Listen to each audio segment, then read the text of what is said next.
Have you ever heard of the Dow or a newspaper called the Wall Street Journal? If you haven't, chances are your parents or teachers have. Every day, people all over the world look at the Dow. It's a measurement that shows how 30 major U.S. companies are performing. It tells people a lot about the U.S. stock market. The Wall Street Journal is a newspaper published by the Dow Jones and Company. It's been around for over 130 years. While the name Dow is familiar to many adults, most do not know the history behind this famous name. What is the Dow? Or a better question, who is Dow? Today, you're going to learn about the man behind the famous name. He was a reporter and one of the founders of the Wall Street Journal. His name is Charles Henry Dow.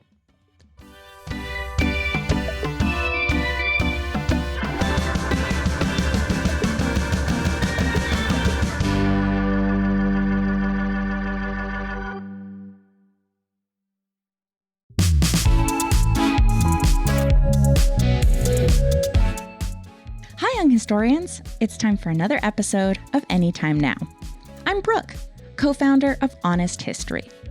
Today we're going to explore a story about money. Well, kind of. It's more a story about hard work and a bit of inspiration. The main character in today's story pioneered a new way for ordinary Americans to look at the stock market. The stock market is over 200 years old, but it's always been a complicated mess for people who are merely looking to invest their money somewhere. And really, not much has changed.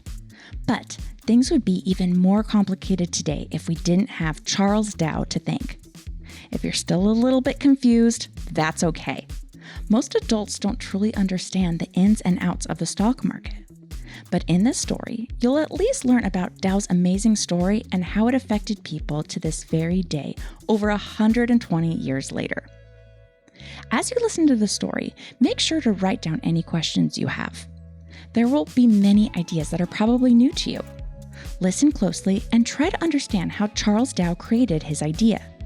Then, after the episode, you can do your own research and ask your parents and teachers the questions. They also may not know at first. It's a great place to learn more and start a fun conversation about a very important topic. Because who knows?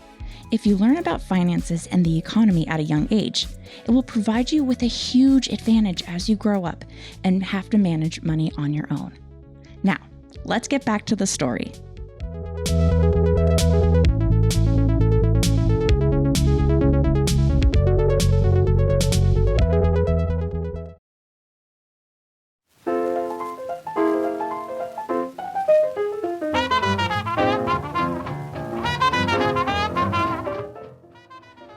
Our story begins in 1879.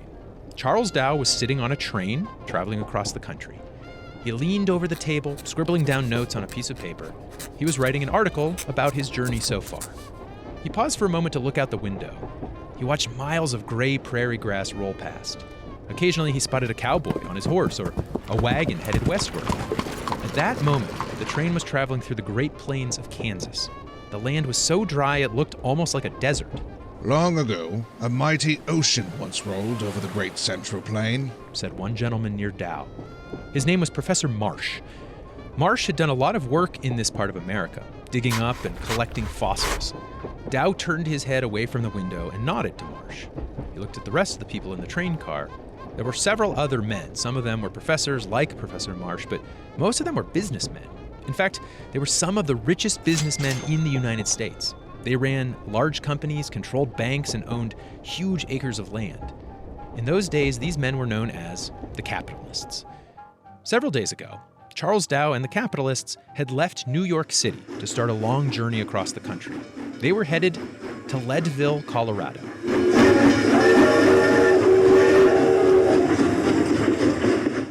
2 years ago, barely anybody had heard of Leadville, Colorado. Now, it was all the capitalists talked about. Why? Well, 2 years ago, in 1877, people found silver in the mountains near Leadville. And not just a little bit of silver. They found so much silver that just about anyone who picked up a shovel was able to dig up the shiny metal. Men sprung from poverty to wealth in an hour, Dow said. News spread and hundreds of people moved to Leadville to find silver. The capitalists wanted to see if more money could be made. They brought experts like Professor Marsh, who understood rocks and mountains. The experts would give the capitalists advice. If the silver mines in Leadville looked promising, the capitalists planned to invest their money in the mines. So far, the journey to Colorado had been long but pleasant. The train was nothing like Dow had ever seen. There was a separate dining car, sleeping car, parlor, and kitchen. This was certainly not how Dow usually traveled. The wealthy businessmen with him, however, expected nothing less.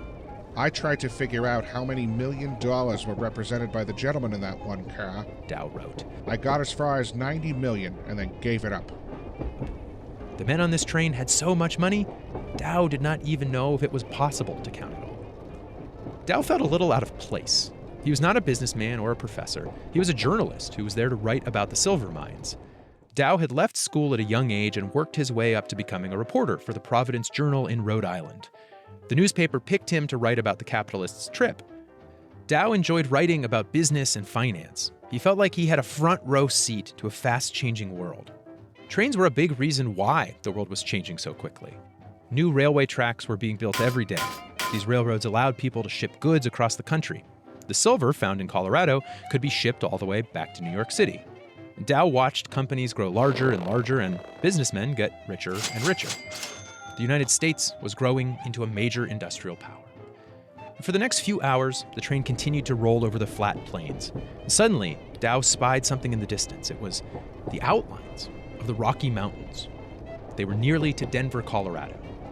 When the men got to Denver, they decided not to rest and wanted to keep traveling. The gentlemen boarded the next train and soon realized that it did not have a sleep car with beds.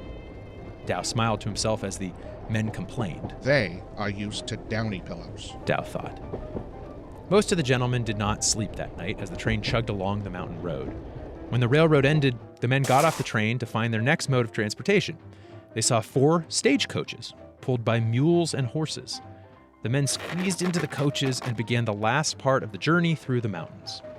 As the horses pulled them up the steep road, the dust kicked up all around them. Finally, they reached the top. The men got out of the coach to stretch their legs. Dow hopped out and looked at the nature around him. In every direction, he saw beautiful, snow-covered peaks. One of the gentlemen next to Dow sighed.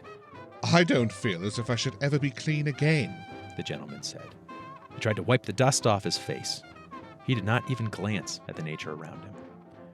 The gentleman climbed back into the coach. The driver flicked his whip into the air, and the horses began galloping down the steep mountain. With each twist and turn, the gentlemen braced themselves. They were afraid the coach would tumble off the road at any moment. Finally, at dusk, they reached the bottom and headed towards the forest in front of them. Quite suddenly, the dirt road transformed into a street lined with street lamps. The coach turned the corner, and the horses came to a stop. The gentlemen stepped off the coach and looked at the building in front of them. It was the Leadville Hotel. They'd finally made it. Dow would never forget that trip to Leadville. Over the next few days, he learned more about mining, finance, and business than ever before. He realized that most people didn't know much about the world of finance. He could be the one to share it with people. When he got home from his trip to Leadville, he made a big decision. I want to be a financial writer, he said. This meant there was only one place to go: Wall Street in New York City. In 1879 and today, Wall Street was the center of U.S. finance. All along this street, you could see big banks, insurance companies, and brokerage houses. Most importantly, Wall Street had the New York Stock Exchange. At the New York Stock Exchange, people bought and sold stocks. Stocks are shares in a company. When a person buys a stock, they're buying a small piece of a company. This means that if a company does well, stock owners can make money, and if a company doesn't do well, stock owners can lose money. In the 1870s, stock prices would rise and fall like crazy. The public often didn't understand what was happening, and Dow realized that somebody needed to give people honest information about the stock market. Shortly after his trip to Leadville, Dow packed his bags and moved to New York City. It wasn't long before businessmen on Wall Street began to recognize him. Standing over 6 feet tall, Dow stuck out from a crowd. He was always taking notes on the cuffs of his shirt. He soon got a reputation for being a reliable reporter. In 1880, Dow got his first New York job at a financial news agency. It was here that he ran into an old friend, Edward D. Jones. Dow and Jones had met each other years ago in Rhode Island. They were both reporters, but very different. Dow was known for being calm, quiet, liked to work by himself. Jones was the complete opposite. He was full of energy, had a bit of a temper, and seemed to know everybody. The two reporters became unlikely friends. In 1882, Dow and Jones came up with a plan. They would leave the news agency and start their own business. Another man named Charles Bergstresser joined the team. He had money to help get the business started. The three men called their new company Dow, Jones, and Company. During the day, Dow and Bergstresser raced up and down Wall Street, collecting news and gossip. Back then, working as a financial reporter was almost like being a private detective. Companies were secretive about their business. Reporters would sometimes spend hours waiting outside offices, hoping to talk to somebody who would give them information. Jones would collect more news at night. He stopped by hotel bars to talk to traders and bankers. And together, Dow, Jones, and Bergstresser wrote short bulletins about Wall Street. These bulletins were handwritten on carbon paper. In those days, people called the bulletins flimsies or slips. In the morning, messenger boys arrived at the Dow Jones and Company's office on 15 Wall Street. The tiny office was in the basement of a candy store, right behind a soda fountain. It was a small, dark room. One of the messengers remembered. On one side of the room, a little space was walled off by a few pine boards where Mr. Dow and an assistant sat. Mr. Jones's desk was at the far end. The center of the room was taken up by copywriters. The messengers took the slips and sprinted to the New York Stock Exchange, dodging carriages and people on the way. After they delivered the slips to traders and businessmen, they raced back to the office. There was no time to rest. Jones would hand them another stack of slips to deliver. All day long, you'd see people running in and out of that tiny office. The Dow Jones and Company started to make a good amount of money from their news business. They charged customers $5 a month, which was quite a lot in the 1880s. It wasn't long before the company grew. They hired more employees, moved to a new office, and bought a printer. Then, on July 8, 1889, the company released a full newspaper. It was called the Wall Street Journal. Dow was the newspaper's editor. The journal will aim steadily at being a paper of news and not a paper of opinion, Dow wrote. Over the next few years, Dow watched the paper grow. During that time, he often thought about his trip to Leadville. That trip made him realize how much the United States was changing and how much people needed reliable news. What if he never went to Leadville? Would there be a Wall Street Journal? In 1896, the Wall Street Journal printed something that would make Dow's name famous. It printed the Dow Jones Industrial Average. Dow created this average using the stocks of 12 major U.S. companies. His average, called the Dow for short, is still used today. The companies on the list have changed, but the method is the same. Today, people look at the Dow to get an idea of how the U.S. stock market is doing. Sadly, the story of Charles Dow ends soon after he printed his famous industrial average. Dow passed away in 1902 at the age of 51. Although he lived a short life, his name wouldn't be forgotten. Shortly after his death, the Wall Street Journal printed an article about Dow's career. While others helped loyally and helped much, the company was essentially Dow's creation and Dow's work. Because of Dow, we have the Dow Jones Company, the Dow Jones Industrial Average, and the Wall Street Journal.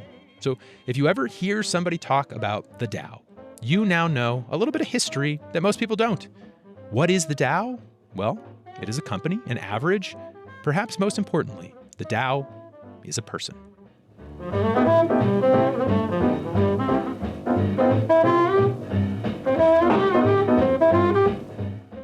Welcome back.